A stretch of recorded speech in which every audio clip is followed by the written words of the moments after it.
Kembali lagi di channel Omex Official. Di video kali ini kita akan belajar bagaimana cara melakukan restore database dan aplikasi yang sudah kita backup sebelumnya. Di sini ada 5 kegiatan yang akan kita buat pada video kali ini.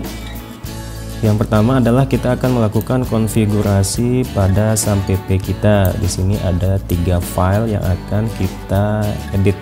Kemudian nanti kita akan mengganti password dari root MySQL pada jaringan lokal kita. Karena pada sebelumnya pada saat instalasi SAM-pp kita tidak memberikan password untuk MySQL. Kemudian yang ketiga, kita akan melakukan proses import database via terminal. Kemudian kita akan melakukan proses ekstrak file hasil backup ke folder htdoc. Yang terakhir adalah kita akan melakukan konfigurasi aplikasi atau setting database sistem informasi penelusuran perkara. Baik, kita langsung saja ke langkah yang pertama. Kita akan melakukan konfigurasi pada file my.ini yang ada di folder SAM-pp MySQL bin. Kita buka SAM-pp MySQL bin. Teman-teman sesuaikan ya, kemarin saya instalasinya di drive B. Kemudian ini kita klik kanan, kita edit menggunakan text editor. Sini saya menggunakan Visual Studio Code.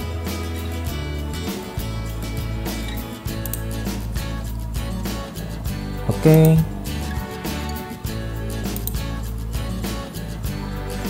Di sini yang perlu kita tambahkan pada bagian MySQLD adalah tulisan Big Table. Big Tables ini ya. Jangan lupa ada S-nya. Jadi sebelumnya tulisan Big Tables ini belum ada. Teman-teman bisa menambahkan di bawah tulisan MySQLD ini. Kemudian pada bagian Max Allowed Packet, ini standarnya biasanya hanya 1 mega. Saya akan mengganti menjadi 1024 mega atau 1 giga. Teman-teman bisa juga menuliskan seperti ini, 1G. Jika sudah, ini kita simpan. Kemudian yang kedua, file php.ini pada SAM-pp php.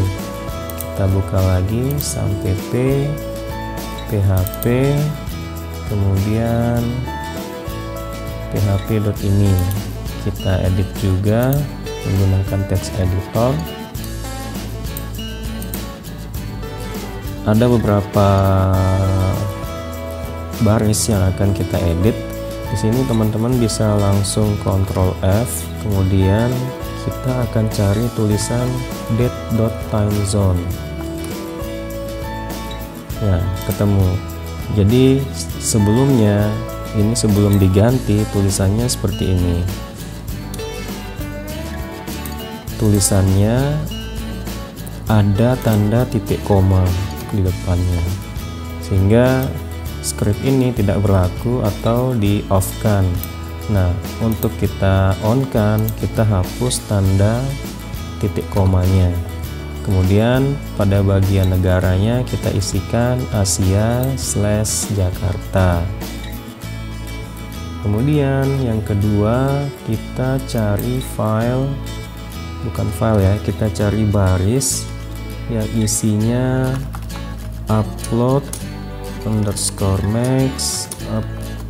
file size. Ya, di sini juga saya rubah menjadi 1024 mega. Secara default dia hanya 20 mega kalau nggak salah. Kemudian kita lanjut cari extension. Kita ketikkan saja extension sama dengan php underscore seperti ini.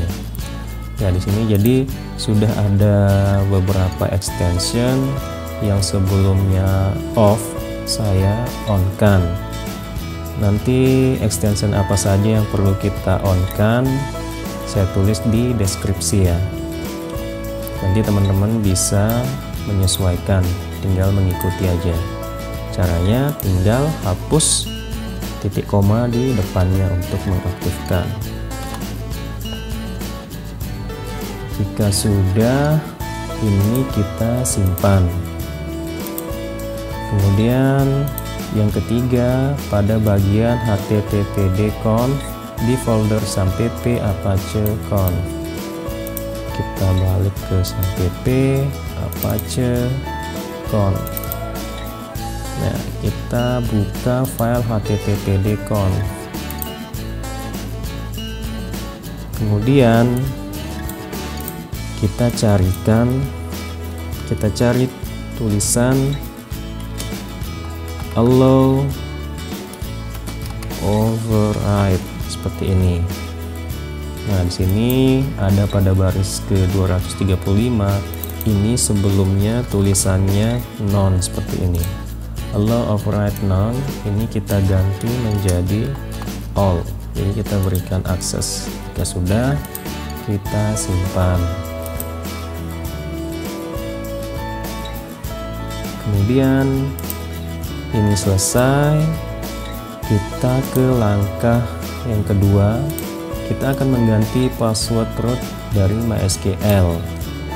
Kita buka phpMyAdmin.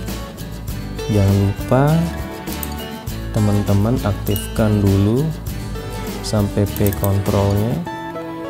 Pastikan hijau ya, Apache dan MySQL-nya. Kemudian kita buka browser, kita ketikkan localhost phpMyAdmin. Kemudian kita masuk ke tab user account. Nah, di sini kita lihat bagian root localhost, passwordnya masih kosong. Kita lakukan edit privilege. Kemudian pada bagian change password kita klik, dan di sini pada bagian passwordnya kita isikan password yang akan kita gunakan. Serah teman-teman ya, disesuaikan passwordnya apa yang mudah diingat. Pada bagian retype kita tuliskan juga. Jika sudah, kita go, klik tombol go. Nah, di sini penggantian password rootnya berhasil. Kalau kita kembali ke home, akan error seperti ini. Teman-teman jangan panik. Kita buka sampp control panelnya. Kemudian pada bagian Apache yang config ini kita klik. Kemudian kita pilih yang ini phpMyAdmin. Kita klik.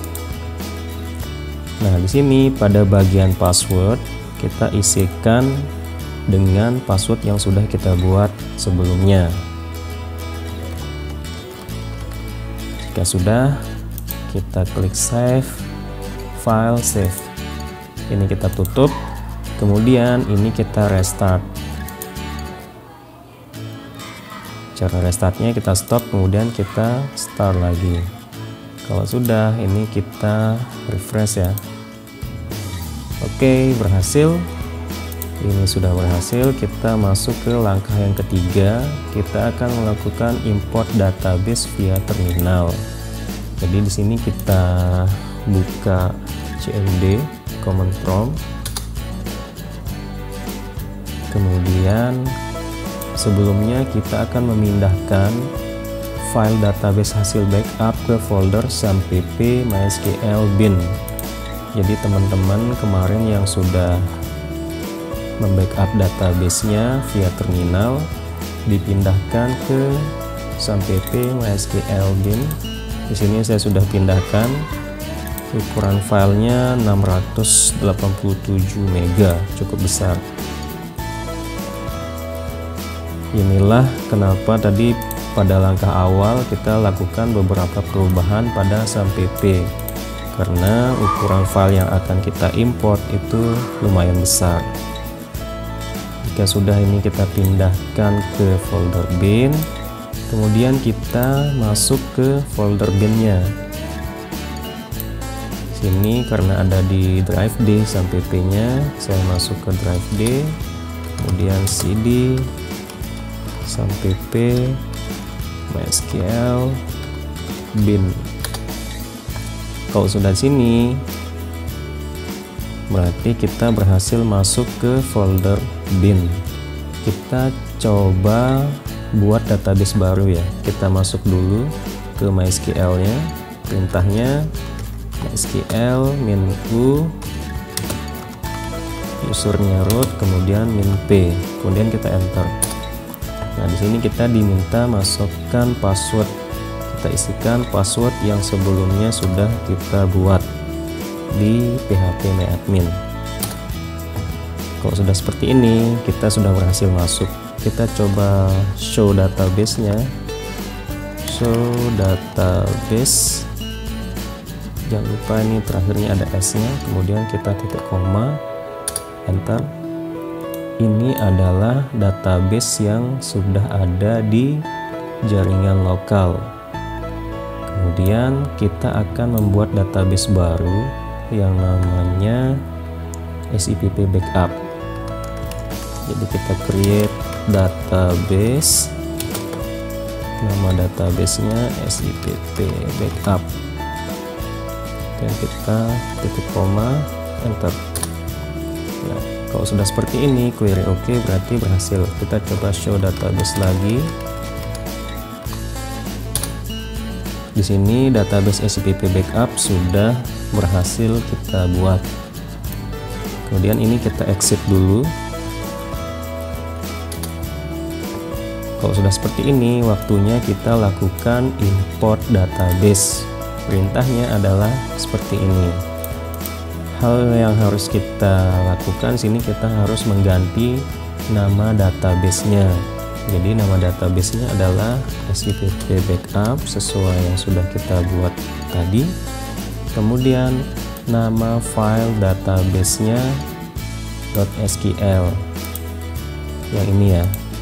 Ini kita copy. Kita paste di sini. Oke, kemudian ini kita copy, kita paste di sini. Kalau sudah, kita enter. Kemudian kita diminta untuk memasukkan password lagi. Kita enter lagi. Nah, kalau sudah seperti ini, dia melakukan proses. Ini kemungkinan akan lumayan lama ya, karena besaran filenya ini hampir 1 GB, 687 MB. Oke, sambil jalan kita masuk ke langkah yang keempat. Kita akan melakukan ekstrak file aplikasi hasil backup ke folder htdoc. Perintahnya ini. Yang harus kita perhatikan adalah lokasi file backupnya ada di mana, kemudian lokasi ekstraknya ada di mana. Kalau kita buka lokasi file backupnya, kemarin kita pindahkan ke C hasil backup ya. Nah, tapi di sini folder hasil backupnya sudah saya rename menjadi backup saja, karena kita tidak boleh menggunakan spasi di sini. Jadi kita buka folder backupnya, kita klik di sini, kemudian ini kita copy. Ini kita ganti, kemudian kita kasih nama filenya di sini ya, sipp backup.tar. Kita copy, paste. Kemudian untuk lokasi ekstraknya kita akan lakukan proses ekstrak di htdocs. Kemudian ini sih kita buka sampai p htdocs. Ini juga URL yang kita copy, alamat filenya, alamat foldernya, kita paste di sini.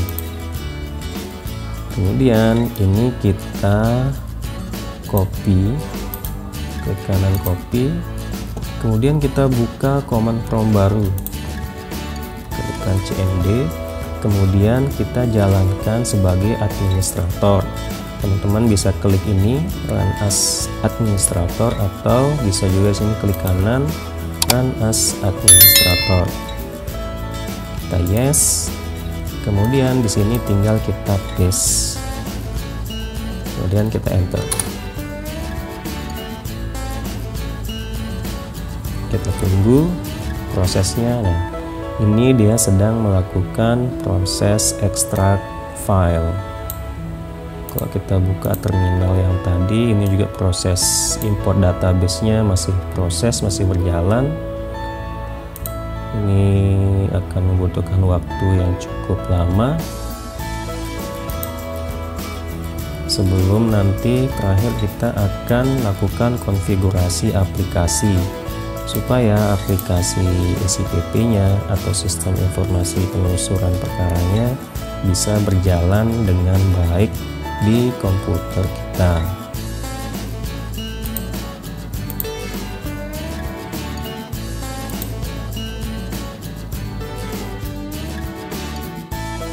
Baik teman-teman, di sini proses import database-nya sudah selesai. Kemudian untuk ekstrak file aplikasinya juga sebenarnya sudah selesai.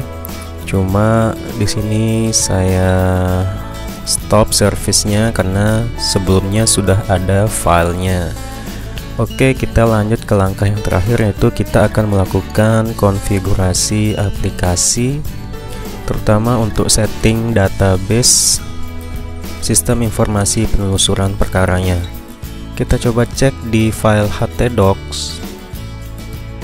Di sini sudah ada ya folder SIPP hasil ekstraknya. Nah, nanti folder SIPP ini yang akan kita buka melalui browser. Kita buka localhost, kemudian /SIPP, kemudian kita /dbconfig. Seperti ini, localhost /SIPP/dbconfig, nanti akan tampil seperti ini. Kita akan masukkan password untuk konfigurasinya. Di sini teman-teman bisa tanyakan ke administrator sebelumnya. Nah, jika sudah berhasil login, kita akan melakukan konfigurasi database. Pada bagian username kita tuliskan root, kemudian password DB utamanya kita masukkan password MySQL-nya yang sudah kita setting di phpMyAdmin. Untuk bagian localhost-nya kita tuliskan localhost, dan nama database-nya yang sudah kita buat yaitu SIPP backup. Jika sudah, kita lakukan tes koneksi. Nah, di sini tes koneksi berhasil. Kita tutup pesannya, kita coba simpan. Jika ada konfirmasi, kita oke. Di sini ada pesan lagi, database configuration berhasil disimpan. Kita tutup, kemudian tulisan dbconfig-nya kita hapus.